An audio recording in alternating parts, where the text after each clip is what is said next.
लड़के का कैटेगरी में और सर होल्ड पर डाल दिया गया है। हमारा प्रॉब्लम है कि हमारे कैटेगरी से जो है ना बिहार में एसटी रखा गया और सेंट्रल में ना ओबीसी या एसटी कन्फ्यूजन पैदा रखा गया। और मैंने अपनी बात रखी कि 2019 में जो हमारी मेडिकल स्टैंडर्ड थी अब चेंज हो चुकी है। जो भी स्टूडेंट क्वालिफाई हुए हैं वो सभी लेवल के लिए क्वालिफाई उसको माना जाए। ईडब्ल्यूएस के लिए कि देखिए जो मेन प्रॉब्लम हुआ है, अभी जो मुद्दा मेन हुआ है उसको बताने की कोशिश नहीं किया गया। ये नमस्कार, आदाब, सत श्री अकाल। लाइव नेशन 7 में आपका स्वागत है। मैं शादाब मलिक।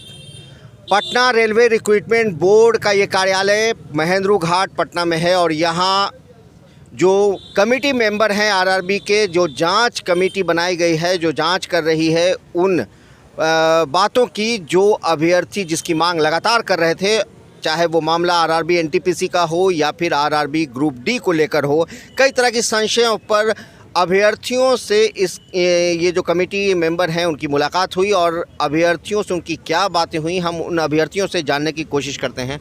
आपका नाम? यस सर, मेरा नाम है प्रदीप कुमार शर्मा और मैंने अपना बात कैटेगरी को रिलेटेड रखा है और उस पर सर ने पॉइंट नोट किया। पहले आप ये बताएं कि आपने आरआरबी एनटीपीसी के लिए अपनी बातें रखी। आरआरबी एनटीपीसी और ग्रुप डी को सर जो कि हुआ है जिस लड़के का कैटेगरी में और सर होल्ड पर डाल दिया गया है। हमारा प्रॉब्लम है कि हमारे कैटेगरी से जो है ना बिहार में एसटी रखा गया और सेंट्रल में ना ओबीसी या एसटी कन्फ्यूजन पैदा रखा गया। लोग एसटी से भर देते हैं तो बोलते हैं ओबीसी का कट ऑफ पार करना और ओबीसी का कट ऑफ पार करते हैं तो एसटी में कुछ मतलब सस्पेंस ही रहती है। इस पर लड़के लोग को बहुत से अभी भी लड़के ऐसे हैं। तो ये तो एक अच्छा मौका मिला आपको, एक प्लेटफॉर्म मिला है जहां आप लोग अपनी बातें रख पा रहे हैं। मैंने ये बात अपनी रखी और सर ने पॉइंट नोट किया और इस पर संज्ञान लिया।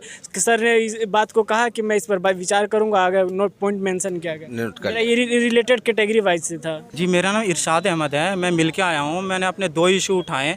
पहले 2019 में हमने जब फॉर्म भरा था उसके अकॉर्डिंग। आप पहले ये बताइए, आरआरबी एनटीपीसी या ग्रुप डी? जी, मैं ग्रुप डी का स्टूडेंट हूँ और मैंने अपनी बात रखी कि 2019 में जो हमारी मेडिकल स्टैंडर्ड थी अब चेंज हो चुकी है। जैसे बच्चों का पावर बढ़ गया चश्मे का या कुछ आपातकालीन घटना हो गई, इसलिए हमें 2019 से 2022 में पोस्ट प्रेफरेंस चेंज करने का एक मौका दिया जाए। दूसरी बात मैंने ये रखी, कोरोना काल के दौरान एक परिवार दूसरी स्टेट से तीसरे स्टेट में शिफ्ट हो चुका है तो उन्हें एक एग्ज़ाम सिटी चेंज करने का मौका दिया जाए ताकि उन्हें 1000 से 1500 किलोमीटर दूर एग्ज़ाम देने के लिए ना भेजा जाए। आपका नाम? मेरा नाम विकास कुमार सिंह है। हम एनटीपीसी के लिए वो किए हैं और मेरा 80 मार्क्स आया है और लेवल 5 के लिए हम क्वालिफाई किए हैं। तो आपकी क्या परेशानी थी? मेरी परेशानी ये थी कि जो भी स्टूडेंट क्वालिफाई हुए हैं वो सभी लेवल के लिए क्वालिफाई उसको माना जाए ताकि उसको और भी लेवल में एग्ज़ाम देकर उसको सिलेक्शन होने का मौका मिल सके। फिर मैंने बात रखा ईडब्ल्यूएस के लिए कि अगर एससी एसटी और ओबीसी का सर्टिफिकेट जो है करेंट ईयर का मांगा जाता है तो ईडब्ल्यूएस का सर्टिफिकेट ही करेंट ईयर का ही मांगा जाए।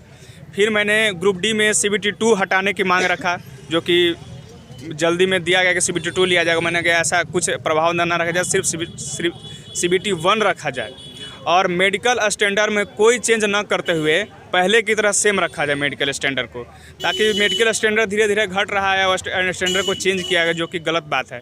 फिर मैंने बोला कि वेटिंग लिस्ट जो रिजल्ट जो जारी करता है उसमें वेटिंग लिस्ट का प्रावधान रखा जाए पहले की तरह, क्योंकि बहुत सारे स्टूडेंट जो है जो कि टेक्नीशियन में ज्वाइन कर लिए हैं और ALP में ज्वाइन कर लिए हैं, तो वैसे स्टूडेंट ग्रुप डी में ज्वाइन करने आएंगे नहीं, तो वैसे स्थिति में सीट वैकेंट रह जाएगी। अगर सीट वैकेंट रह जाती है तो हम जैसे स्टूडेंट को अगर वेटिंग लिस्ट में रखा जाएगा तो उसको फिर से ज्वाइनिंग करने का मौका मिलेगा और सीट वैकेंट नहीं रहेगी।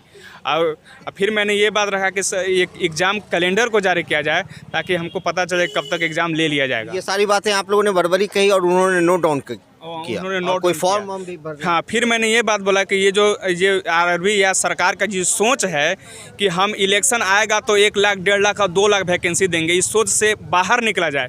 क्योंकि जब 2019 का जब चुनाव था तो देखिए कितना वैकेंसी आया।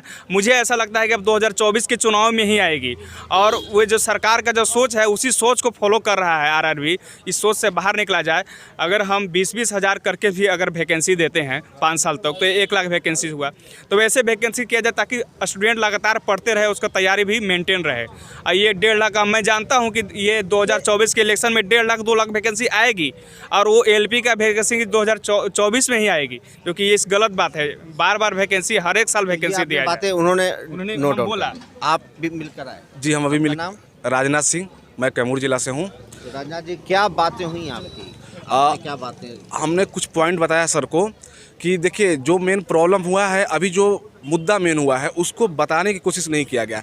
ये मेन था नॉर्मलाइजेशन को कैसे सही किया जाए और इस पर क्या विवाद आया। विवाद मेन आया है कि होली के बाद 2 शिफ्ट में एग्ज़ाम हुआ है और होली के बाद दोनों शिफ्ट में 100% बिहार के छात्रों ने ही पार्टिसिपेट किया है, 100%। एक भी ऐसा स्टूडेंट हमें नहीं मिला एग्ज़ाम के समय जो किसी और राज्य से हो। उससे प्रॉब्लम क्या हुआ कि बिहार के लड़कों में ही एक तरह से एग्ज़ाम करा लिया गया।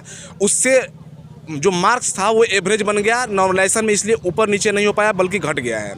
यही कारण है कि आप अगर किसी से पूछिएगा तो होली के बाद 2 शिफ्ट में जिनका एग्ज़ाम हुआ है शायद ही किसी का एग्ज़ाम हुआ होगा। मैं उसमें एक था, सौभाग्य से मेरा हो गया कि नंबर मेरा ज़्यादा था, लेकिन मतलब 80% लोगों के साथ प्रॉब्लम हो गया है। तो हमने इसके सुझाव में बोर्ड को बताया कि आप एक काम कर लीजिए, आपके पास डेटाबेस है, डेटाबेस से आप हर राज्य के लड़कों का एक परसेंटेज बना लीजिए कहाँ से कितना फॉर्म आया हुआ है। और जब भी एग्ज़ाम होता है, जिस शिफ्ट में एग्ज़ाम होता है, अगर मान के चलिए बिहार से 15% छात्रों ने फॉर्म भरा है, यूपी से 10% फॉर्म भरा है, झारखंड से 4, एमपी से 5, छत्तीसगढ़ से 4, ऐसे करके जो भी आया है, तो उसी एवरेज में बच्चों को बुलाइए एग्ज़ाम के लिए, ताकि एक या 2 या 3 वैसे राज्य जिनका जनसंख्या ज़्यादा है और जहाँ से फॉर्म ज़्यादा आए हैं उनको एक साथ एग्ज़ाम देने को नहीं मिले, क्योंकि आपस में कंपटीशन होगा तो लोग बाहर आपस में से ही होंगे।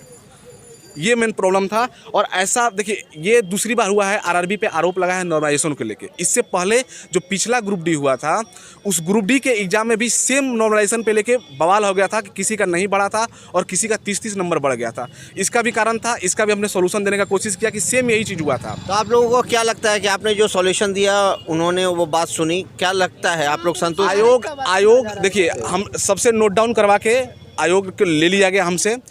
जहाँ तक हमें लगता है ये कमेटी बनाई गई है छात्रों के सवालों को जवाब देने के लिए। चुनाव के मद्देनज़र वो दूसरी बात हो गई, क्योंकि कभी भी होता है तो आप भीड़ के तंत्र में, भीड़ के बहकावे में, भीड़ के दबाव में कोई दबाव में रिजल्ट नहीं दे सकते हैं। तो कमेटी के पास जो होगा, कमेटी सोच विचार करेगी कहीं आरआरबी ने कहीं गलत तो रिजल्ट नहीं दिया है, जो सीईएन जारी हुआ था उसके अगेंस्ट में रिजल्ट तो नहीं जारी किया है। ये सब मुद्दों को देखा जाएगा। जहाँ तक हमें लगता है कि हमारी बातों पर ये सिर्फ स्टूडेंट से मिल रही है या टीचर से भी? इनसे अभी तो हमने देखा कि सिर्फ स्टूडेंट ही थे, क्योंकि वहाँ पे लिखवाया जा रहा था कि आपका रजिस्ट्रेशन नंबर, रोल नंबर क्या है। शायद अगर टीचर्स के पास हो तो नहीं मिलने दिया जाएगा, लेकिन हमें जहाँ तक उम्मीद है कि टीचर में हमने इसके झा सर को देखा है, 1-2 सर और थे जिनका मैं नाम नहीं जान रहा हूँ, लेकिन सर लोग थे, शायद मिल के बाहर आए थे और उन्होंने अपना मुद्दा बताया था। हम लोग बता रहे थे कैसा हम लोगों ने किया है। धन्यवाद। आपका नाम? मिथिलेश कुमार मेरा नाम हुआ। मिथिलेश, आप भी मिलकर आए हैं? जी सर, हम भी मिलकर सर ऑलरेडी सर इसमें 3 साल लेट हो चुका है इस वैकेंसी को क्लियर करने में। आगे सर 4 मार्च के बाद सर कोई डेट पूछा जा रहा है, यहाँ तक रेल मिनिस्टर से भी जब पूछा जा रहा है 4 मार्च के बाद क्या होगा, तो उसका सर वो खुद नहीं जवाब दे पा रहे हैं। 4 मार्च के बाद वो कह रहे हैं जो हाई पावर कमेटी जो करेगी, मतलब से उनके पास जब जवाब नहीं है 4 मार्च के बाद हम क्या करेंगे। तो सर नॉर्मली किसके लोगों पास को मिलकर क्या कुछ थोड़ी संतुष्टि मिली कि लगा कि आपकी बात आरआरबी तक पहुंचेगी? सर ऐसा हमको नहीं लगता है संतुष्टि मिली सर, ऐसा कुछ नहीं है। पता नहीं अब जो हो आगे सर, ये 4 मार्च के बाद ही चलेगा, पता चलेगा सर। तो ये अभ्यर्थी हैं जिन्होंने आरआरबी में जो कमेटी आई है उनसे मुलाकात की, अपनी बातें की, उनके समक्ष अपनी बातें रखी। अब देखना है कि इनकी बातों को सुना जाता है या नहीं सुना जाता है, या फिर उस पर किस तरह की कार्रवाई करते हुए जो अभ्यर्थियों की मांग है उसे पर को लेकर क्या कुछ हो पाता है। आप बने रहें हमारे साथ, देखते रहें हमारा वीडियो। अगर आपको हमारा वीडियो पसंद आता है तो हमारे चैनल को ज़रूर सब्सक्राइब करें, ट्विटर हैंडल पर हमें फॉलो ज़रूर करें। धन्यवाद।